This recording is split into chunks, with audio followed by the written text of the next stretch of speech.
आपने हर दूसरी वीडियो में देखा होगा AIR-1 की कहानियाँ चलती है, एस्थेटिक स्टडी टेबल्स आप देखते हो, सक्सेस स्टोरीज आप देखते हो, लेकिन उन 99% स्टूडेंट्स के बारे में कोई बात नहीं करता जिनकी सिलेक्शन नहीं होती है, जो ट्राई करते हैं नीट के अंदर में लेकिन वो सक्सेसफुल नहीं होते हैं।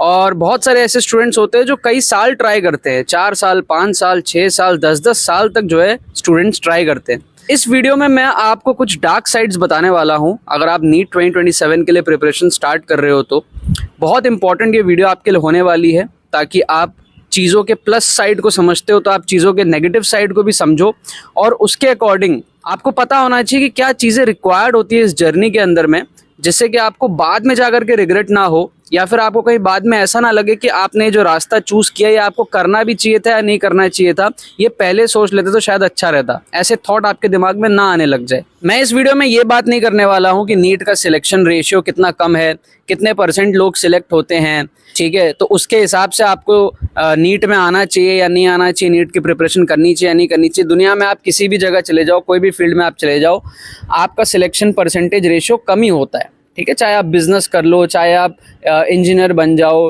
ठीक है, कोई से भी आप फील्ड में चले जाओ, चाहे आप क्रिकेटर बनने को देखो, स्पोर्ट्समैन आप बनो इंडिया के अंदर में, तो हर चीज़ में सिलेक्शन % जो होती है वो कम ही होती है।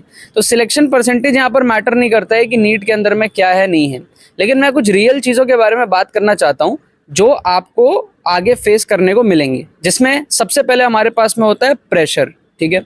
अब प्रेशर में क्या है, हमारे पास में सिर्फ पढ़ाई का प्रेशर नहीं होगा आपके पास कि आप भाई कोचिंग जा रहे हो, पढ़ाई आपका हो रहा है, बैकलॉग लग रहा है। स्टूडेंट्स को लगता है कि सिर्फ बैकलॉग है हमारे, वो प्रेशर है, या फिर सिर्फ पीयर प्रेशर है कि हमारे दोस्त के ज़्यादा नंबर आ रहे हैं, जेलस वाली फीलिंग्स है। नहीं, यहाँ पर आपकी फैमिली प्रेशर आएगी, आपके मन में हमेशा ये थॉट रहेगा कि आपके जो रिलेटिव है, ठीक है, क्योंकि मैंने भी ये अपने घर में, अपने रिलेटिव्स के घर में बहुत ज़्यादा देखा है कि आपके मन में हमेशा ये रहेगा कि आपके रिलेटिव के उससे ज़्यादा ना आ जाए, आपसे ज़्यादा ना आ जाए, ठीक है। तो वो जो कंपटीशन की भावना है ना, कई बार आप उस प्रेशर में भूल जाते हो कि आपके कंपटीशन पूरे इंडिया से है।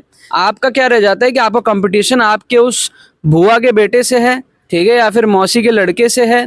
इस टाइप की चीज़ें हो जाती है। उसमें कहीं ना कहीं पेरेंट्स का इन्वॉल्वमेंट, आपके रिलेटिव्स का इन्वॉल्वमेंट बहुत ज़्यादा रहता है, जो आपसे हर ओकेजन में आपसे आपके मार्क्स पूछते हैं, आपके प्रोग्रेस पूछते हैं, उसे अपने बच्चों के रिजल्ट्स के साथ कंपेयर करते हैं, और कहीं ना कहीं आपके मन में एक वो डर रहता है कि उससे कम आ गए तो मेरा क्या होगा। वो जो प्रेशर है ना, वो बहुत गंदा प्रेशर है। तो अगर आप नीट के लिए प्रिपेयर करना चाह रहे हो तो आपको शुरू से ही इस प्रेशर से बाहर रहना पड़ेगा, ठीक है। आपको चीज़ों को यहाँ पर अवॉइड करके चलने पड़ेंगे। आपके कोचिंग में क्या मार्क्स आ रहे हैं, नहीं आ रहे, दूसरे के क्या आ रहे हैं, वो भी आपको जानने की ज़रूरत नहीं है। आपको केवल अपने से मतलब रखना है, आपको बस लॉन्ग टर्म सोचना है कि आपका कंपटीशन कोई 1-2 इंसान नहीं है, आपका कंपटीशन पूरा इंडिया है, और उस पूरे इंडिया में इतने सीट्स है जिसके अंदर में आपको एक सीट लेना है। दूसरी प्रॉब्लम आएगी सोशल आइसोलेशन की। अब सोशल आइसोलेशन में आपको लगता होगा ना कि भाई आप फैमिली फंक्शन में नहीं जा पाओगे, ठीक है, या फिर आपको लगता होगा कि आप किसी सेलिब्रेशन में नहीं जा पाओगे, या आप अपना बर्थडे सेलिब्रेट नहीं कर पाओगे। ऐसा नहीं है, ये सोशल आइसोलेशन बहुत छोटी सी चीज़ है। मैं आपको बताता हूँ लॉन्ग टर्म में क्या होता है, जो मेरे साथ भी हुआ था, कि जब आप नीट के लिए प्रिपरेशन कर रहे हो, 1 साल, 2 साल, 3 साल, जितने भी टाइम आप नीट के लिए प्रिपरेशन कर रहे हो, तो आप कम से कम लोगों से मिलोगे, कम से कम आपके दोस्त होंगे। जो दोस्त आपके अभी होंगे वो धीरे धीरे टूट जाएंगे, छूट जाएंगे, बिछड़ जाएंगे, और फिर over a longer period of time आप एक चीज़ देखोगे कि आपको दोबारा सोशलाइज करने में, बहुत सारे लोगों को लगता है ना कि भाई एक बार सक्सेस मिल गई तो फिर सारी चीज़ें वापस आ जाएंगी, या फिर एक बार मेरा सिलेक्शन हो गया सब चीज़ें दोबारा आ जाएंगी।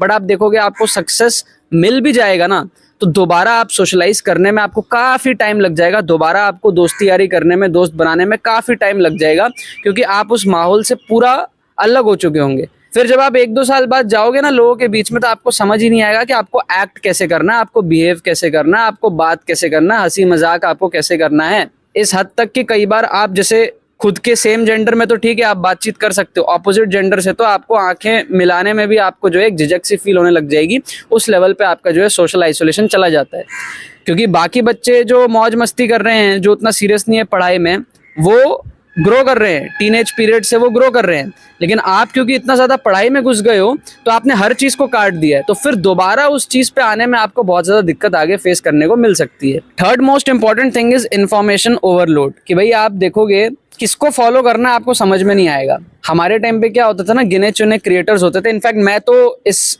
मतलब जब लोग सोशल मीडिया से ऑनलाइन नहीं पढ़ते थे, मैं तब से पढ़ रहा हूँ ऑनलाइन। ठीक है, मतलब लोगों को चैनल्स नहीं पता, मैंने उन चैनल से पढ़े हैं अपने टाइम पे। 2016 की मैं बात कर रहा हूँ, 15-16 की मैं बात कर रहा हूँ। बट अभी के टाइम पे क्या हो रहा है, इतने क्रिएटर्स हैं, इतने मीम पेजेस हैं, इतने टीचर्स हैं, इतने एजुकेटर्स हैं, इतने बड़े बड़े इंस्टीट्यूशंस हैं कि आपको समझ में नहीं आएगा किसका पढ़े, क्या पढ़े और कौन सही है। जब तक आपको समझ आएगा ना कौन सही है, आपके 1-2 साल निकल जाते हैं। सच बात बता रहा हूँ मैं, कि जब तक आपको समझ आएगा क्या होता है जर्नी, मैं आपको बताता हूँ कैसी होती है। आपने एक चैनल देखा, ठीक है, और आप फिर किसी और चैनल पे गए, और ऐसे आप 100 चैनल घूम करके फिर आपको रियलाइज होगा कि वो जो पहला चैनल था ना वही ठीक था, और अगले दिन आपका नीट का एग्जाम होगा। ठीक है, तो इन्फॉर्मेशन इतना ज़्यादा ओवरलोड हो चुका है कि आपको ये समझ होनी चाहिए कि आपको किन चैनल्स को देखना है, किन को नहीं देखना है, क्योंकि आपका टाइम इसमें सबसे ज़्यादा कीमती है।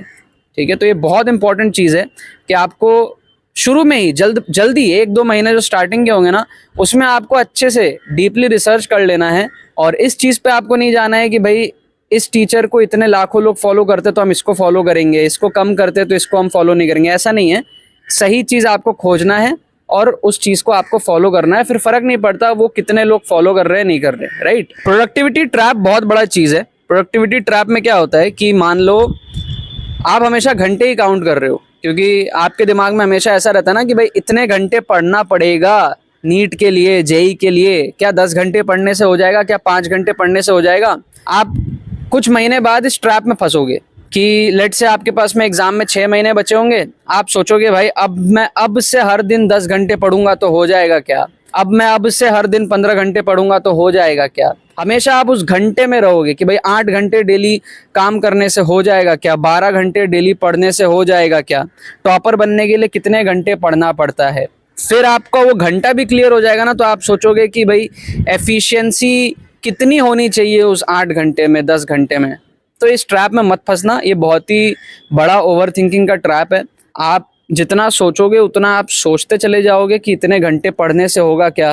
ठीक है, मैं भी ऐसे सोचता हूँ कि इतने वीडियो बनाने से इतने सब्सक्राइबर गेन होंगे क्या, ठीक है, इतने व्यूज़ आएंगे क्या। ये बहुत बड़ा ट्रैप है। ठीक है, ये कहने में बहुत आसान लगता है, बट हर इंसान इससे कहीं ना कहीं जो है वो फंसता है। थोड़ा आपको चीज़ों को फ्लेक्सिबल रखना पड़ेगा, कम सोचना पड़ेगा एंड जस्ट फ्लो में बहना पड़ेगा, तो आपके लिए बेस्ट प्रोडक्टिविटी रहेगी, बेस्ट एफिशिएंटली आप पढ़ाई कर पाओगे उस स्टेट में। जब आप मॉक टेस्ट दोगे ना यार, सबसे बड़ी प्रॉब्लम है, आप मॉक टेस्ट को कैसे जज करोगे मैं आपको बता रहा हूँ। आपके मान लो कोचिंग में एटॉमिक स्ट्रक्चर पढ़ाया गया और उसका मॉक टेस्ट हुआ, आपने उसमें लेट से आप टॉप 5 में आ गए क्लास में, आप उससे जज करोगे कि आपका ओवरऑल परफॉर्मेंस क्या आएगा 2 साल बाद या 1 साल बाद। या फिर अगर आपका उसमें खराब आ गया, आप टॉप 40 में भी नहीं आए, तो आप उससे जज करोगे कि आपका नीट में सिलेक्शन होगा या नहीं होगा।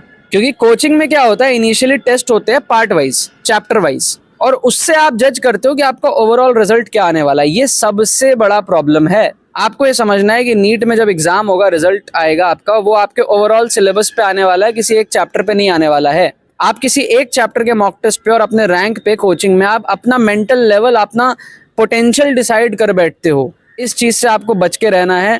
शुरू के 50-60 मॉक टेस्ट से फ़र्क ही नहीं पड़ना चाहिए आपको। लास्ट एग्ज़ाम के पहले जो 1-2 मॉक टेस्ट होता है, तब तक आपको अपना पोटेंशियल रीच करना है। आप शुरू से करते चलो, बढ़िया बात है। अगर डगमगा भी गए शुरू में, कोई बात नहीं है, अपना पोटेंशियल मत जज करो। ठीक है, सच बता रहा हूँ, मॉक टेस्ट जो होते हैं ना, वो आपका एक्चुअल पोटेंशियल नहीं डिसाइड करते। जो शुरू के मॉक टेस्ट होते हैं, जब तक आपने कुछ ढंग से पढ़ा ही नहीं है, मॉक टेस्ट के मार्क्स से आप अपना पोटेंशियल सोचने लगते हो कि क्या मेरे से हो पाएगा या नहीं हो पाएगा। वो जो डाउट है ना, वो अगर स्टार्ट हो गया शुरू में ही, तो बस वहीं पे ही खत्म है। फिर आपका पूरा साल वेस्ट है।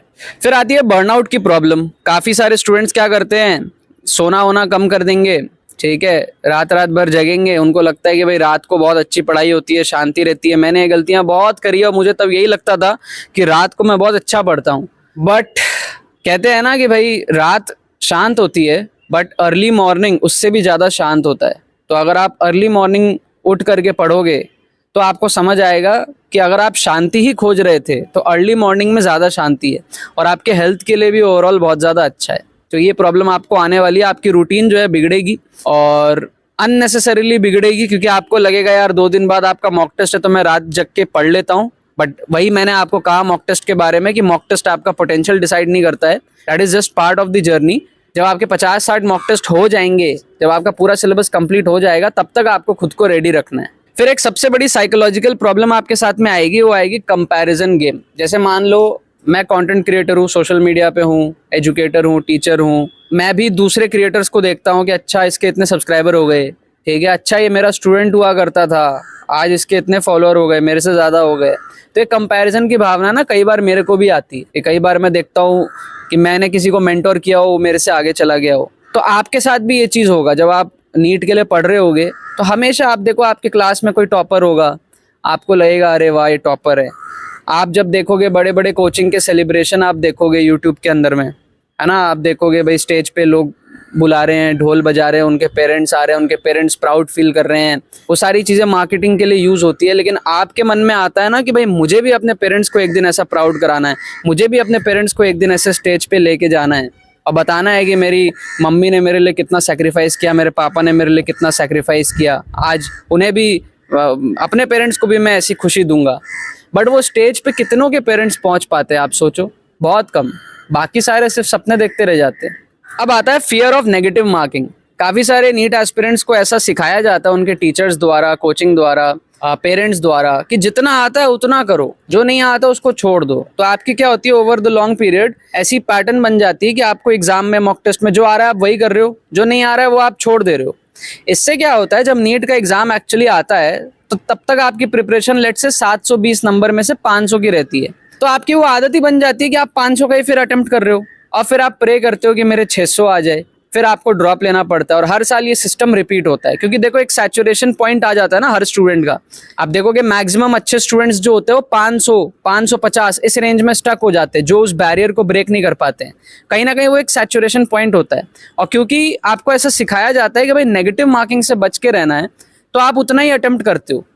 बल्कि हम क्या करते हैं, मेरा एक्चुअली इस पे स्पेशलाइजेशन है tukatricks.com, मैंने इसीलिए बनाया है कि हम हेल्प करते हैं स्टूडेंट्स को कि अगर आपका स्कोर 500 पे है तो रिमेनिंग जो 220 मार्क्स है वहां से आप कैसे मार्क्स बूस्ट कर सकते हो, ऑप्शन एलिमिनेशन का यूज करके, इंटेलिजेंट गेसिंग का यूज करके, जुगाड़ ट्रिक्स का यूज करके। तो ये चीज बहुत ज्यादा इंपॉर्टेंट हो जाती है। अगर आप मेरा पूरा सिस्टम लेना चाहते हो, नीट 2027 बैच में एनरोल करना चाहते हो, तो आपको लिंक डिस्क्रिप्शन में मिल जाएगा। ऑलरेडी इस साल हजारों स्टूडेंट्स को फायदा हुआ है। 2027 के लिए अगर आप अभी से तुक्का ट्रिक सीख लोगे तो एक तो आपको प्राइस भी कम पड़ेगा अभी एनरोल करने पे, और दूसरा आप बाकी बच्चों से काफ़ी ज़्यादा आगे रहोगे और आप अपने मॉक टेस्ट में भी थ्रू आउट द ईयर उस चीज़ को अप्लाई कर पाओगे, ताकि आप पक्के हो जाओगे उस चीज़ के अंदर में। बेसिकली हम करते क्या है, जो क्वेश्चंस हम छोड़ रहे होते हैं एग्जाम में, हम उसका यूज़ लेते हैं और स्कोर बढ़ाने के लिए। ठीक है, हम प्रॉपर रिस्क मैनेजमेंट यूज़ करते हैं, हम ऑप्शन एलिमिनेशन, इंटेलिजेंट गेसिंग टेक्निक्स का यूज़ करते हैं, जिसपे हमारी एक्यूरेसी अच्छी रहती है। तो हमारा जो पॉजिटिव गेन होता है वो ज़्यादा रहता है कंपेयर टू नेगेटिव, तो हमारा नेट स्कोर बढ़ता है। जो क्वेश्चंस हम छोड़ रहे हैं एब्सोल्युटली, वहाँ से भी हम मार्क्स बूस्ट कर सकते हैं। तो डेफिनेटली आपको इसके अंदर में एनरोल करना चाहिए। लिंक आपको डिस्क्रिप्शन में मिल जाएगा। कंप्लीटली गेम चेंजर है। नेक्स्ट पॉइंट है अनरियलिस्टिक एक्सपेक्टेशंस आपके साथ में होंगे। मैं जैसे जब जेईई की प्रिपरेशन कर रहा था ना, तो मैंने अपने तकिए के ऊपर AIR1, है ना, बेड पे सोता था जहाँ AIR1, कहीं पढ़ रहा हूँ वहाँ AIR1, दीवारों पे AIR1, है ना, अलमारी पे AIR1, हर जगह लिख करके रखता था। ठीक है, तो ये ऐसा ना साइकोलॉजिकल फोबिया हो जाता है, जबकि उसके लिए उतना मेहनत जो रिक्वायर्ड है वो नहीं करते। बाकी टाइम बकचोदी कर रहे हैं, लेकिन वो AIR1 लिखने से वो जो डोपामिन रिलीज होता था ना, उसके लिए लिखते रहते थे। तो अनरियलिस्टिक एक्सपेक्टेशन कभी नहीं होनी चाहिए। अगर आज आप AIR1 जैसे, आज आपको हमेशा अपने आप से क्या पूछना चाहिए पता है, आज आपने पूरे दिन इंडिया में बेस्ट पढ़ाई करी कि नहीं। अगर आज आपको अगर ये पता है कि आज आपसे बेहतर कोई नहीं पढ़ा है, तो आज के AIR1 आप हो। ऐसे आपको 365 दिन, ठीक है, इंटू 2, 2 साल अगर आप आज के AIR1 बन सकते हो ना, तो आप 2 साल बाद AIR1 बनोगे, अगले साल आप AIR1 बनोगे। ऐसे होता है।